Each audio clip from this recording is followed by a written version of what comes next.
today, my Jalen. So, for today's vlog, naisip ko lang na mag-vlog siguro ng tinatawag na do-it-yourself wedding invitation at the very low cost. So, the next 2 weeks kasi, my brother will be getting married. So, ayan, gagawa ako ng wedding invitation na alam kong very low ang gagastusin namin. So, ayan, first, syempre, tayo ay mag-i-edit dito. I-edit muna natin yung ating mga kasama dun sa kasal, kung sino-sino yun. So, ayan, actually, di ko naman feel i-vlog ito kasi in the first place, this is my first time to do this. But then, parang na-feel ko lang na just want to share something about this activity of mine. So, ayan. First here. Ayan nga siya. Ayan. So, na-edit na namin to. Ito, ilapit ko na. Ayan. So, ito na. Una na-edit na siya. Ganyan. Nailipat sa Word. And then, ipiprint na natin to. So, print. Na-edit natin na mga kasama din sa kasal. So, kanina, gumawa ako ng mga sample na mga magiging envelope namin. Sobre, paglalagyan ng invitation. So, ayan, isa kami yellow. Since yung motif ay yellow gold, so ayan siya. Ito yung isa sa mga nagawa kong sobre. Ito yung isa, yan. Sobre, ito siya. Ay, ito yung isa, yan. Ilalagay natin yung invitation dito sa kanila. So, I'm gonna show you kung anong result. Ito yung isa. So, ayan na. Ayan na siya. So, pagpipilian lang namin kung ano yung maganda at gustuhin nilang envelope para sa kanilang kasal. So, ngayon naman, darako naman tayo sa paggagawa nitong envelope. So, ayan. Sabi nila, since yellow gold naman daw yung motif, so we will gonna stick on the yellow color. So, ayan, magpiprint tayo para maging envelope natin. So, I'm gonna show you kung paano tayo gagawa ng envelope.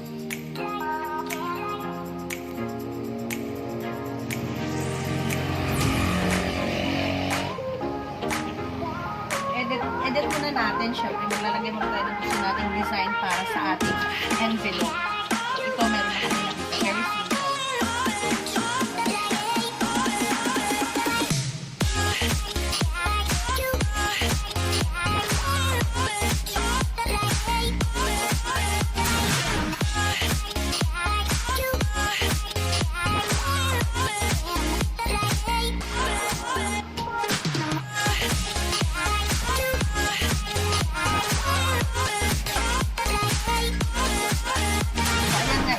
Natin yung magiging design ng ating sobre, ng ating envelope. So, kung mapapansin nyo, wala ako sa classroom today kasi nandito ako sa bahay. So, ito na siya. Ito yung magiging itsura ng ating envelope. Ng aming envelope. Ito yung magiging itsura. So, papakita ko naman paano ito. So, syempre, we have our cutter, gunting, and glue. Hindi siya. Ito ay Joy. Joy na white glue all-purpose. So first, kailangan makagawa tayo dito ng perfect square. So ayan, tutupiin natin siya na maangkot hanggang dito sa baba. So una, para makagawa tayo ng perfect square.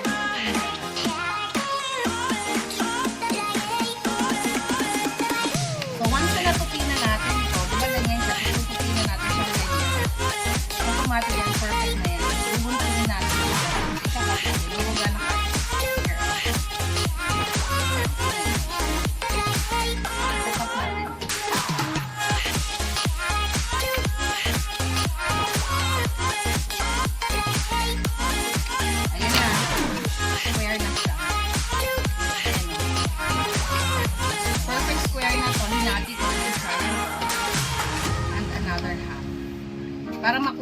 yung center. Sa paggagawa ng envelope or ng sobre, dapat alam natin yung center. So, ayan, ito yung center niya. So, huwag natin siya masyadong gustuin or gustuin. Ayan na. So, ngayon, ipo-fold na natin siya into this way.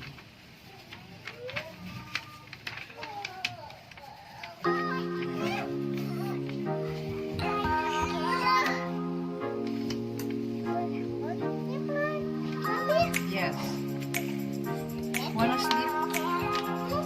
You can sleep now. So, ayan. Hahanapin natin itong both sides kasi tingnan natin sila magpalit sila sa center. So, ito yung design. Wait. Sit down. But, now sit down.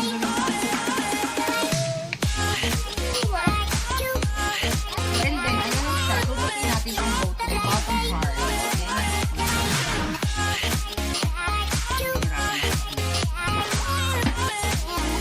Ayan na.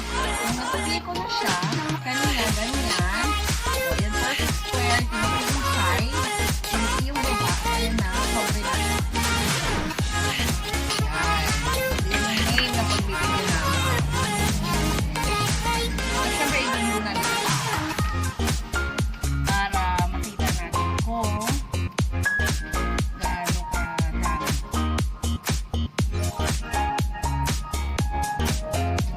Ayan. Tama lang na dumikit siya. Para huwag naman masaya.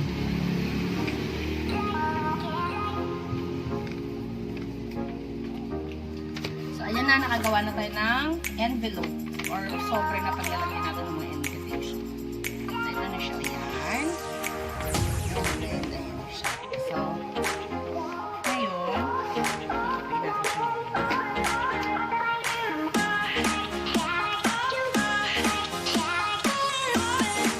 Ayan, sobre na siya.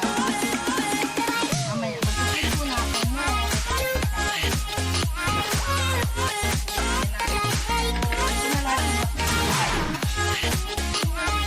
Ang dami kong paper dito ay work. Itong work makakakalito. Yan, para sa mga sponsor. Principal sponsor. So, ito namang Oslo paper. Hindi kasi kapal ng work na ito. Pero, maganda rin siya for making an invitation. So, this is very low cost wedding invitation. So, just watch this. If you want to learn something new or kung paano siya ginawa, just watch the vlog, my vlog, and just comment down below. So, ayan siya madami. Nakagawa ako ng, I think it's 32. Or, no, I mean, 42 na peraso. So, ayan siya. Ipiprint namin. So, ayan. Ito na yung nagawa ko kanina. Ikakat ko lang siya para mailagay ko sa envelope.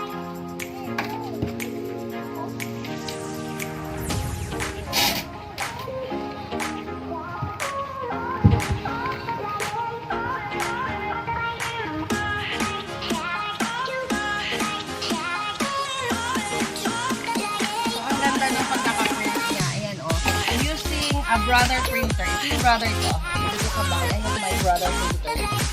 Ayan siya. Very friendly user. Wow, that's Yeah. That's in the my Acer laptop. So, yan. Yan. I'm doing something. Easy but there. That's okay. I can do it. Hindi ko alam kung ilang oras bago ito matapos yung 40 mahigit. Dito na pala yung nagpapagawa ng wedding invitation. So, ayan siya. Guguntingin muna natin. Guguntingin natin. Ayan. Ito yung ipapasok natin dito sa loob.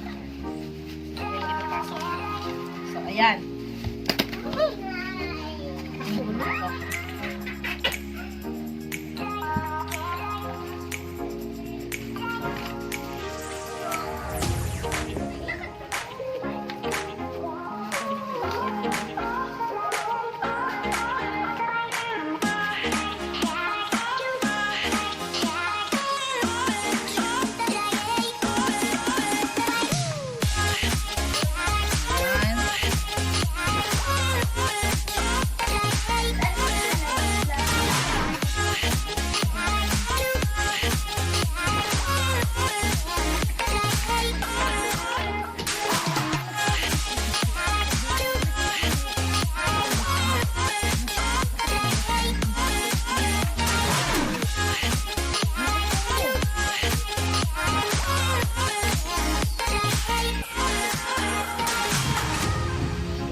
So, ayan na. Ito na siya. 4. Ayan, ganyan, ganyan, at ganyan. So, ito na yung 4 na ilalagay natin sa dito. So, ayan na siya. Ipapasok ko na dito. Ayan. So, nandito na siya sa loob. So, to add some beautiful maid, para magkaroon ng iba pang design yung aking ginawa. So, ikakat natin. Kunwari, mayroon tayo card seal. Ayan. Magkat lang tayo ang gamit ang para magmukha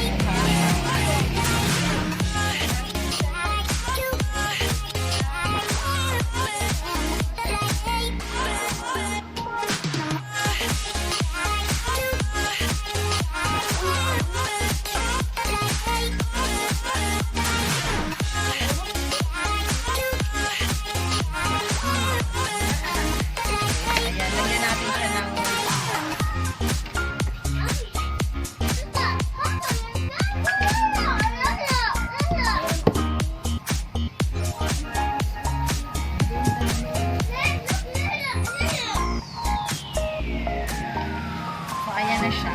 Ayan na. Ito na yung card na ginawa ko yan. Mabilis lang to siya. Yan. So, ayan. Ilalak mo lang siya ganyan. Naubad ka na sa ganyan.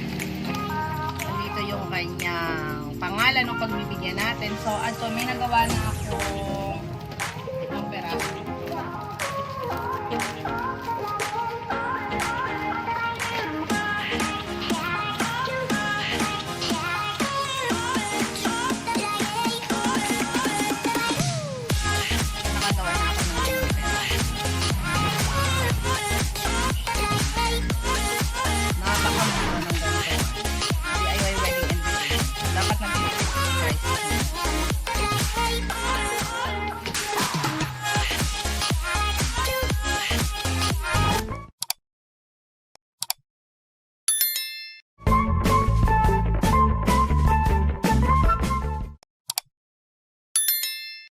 A few moments later. Hi, so ayun mga tapos din ako ito, yan, ito siya, ano lang lahat, 24 na peraso, kulang pa ng, I think it's 20 pa din ang kulang, so ito siya, ayan, ayan ba yung mga tatapos, so ayan, sobrang nakakapagod, but then it's a happy day. So that's all for today. God bless, my dear darling. So don't forget to like, share, and subscribe. If you want to makatipid, so try to do this DIY wedding invitation card on your wedding day. If you just want to. But then, kung kaya naman ang budget, so paggawa na lang natin sa iba. So that's all for today.